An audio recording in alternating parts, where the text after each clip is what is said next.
sa isang demokratikong sambayanan katulad ng ating bansa, ang pinakamahalaga po ay ang direktang mandato ng taong bayan. At hindi dapat yan pwedeng mabuwag ng kahit na sinumang nagmamagaling na appointed official lamang, kahit national pa man, katulad ng mga commissioner ng COMELEC.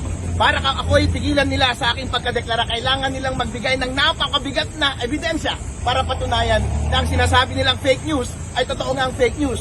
COMELEC, kayo talaga ang fake news. Dahil yung 3.5 na nasa loob ng lahat ng makina sa araw ng eleksyon ay hindi yun yung na-audit na nasa source code audit report. At kayo din ang fake news dahil yung mga pinapadala ninyong data mula sa automated counting machines ay dumadaan pala sa intermediary server.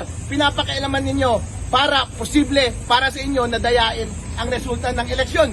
Yung sinasabi ninyong fake news na sinasabi ko na bawal i-connect ang automated counting machine sa internet, sinunod nyo naman.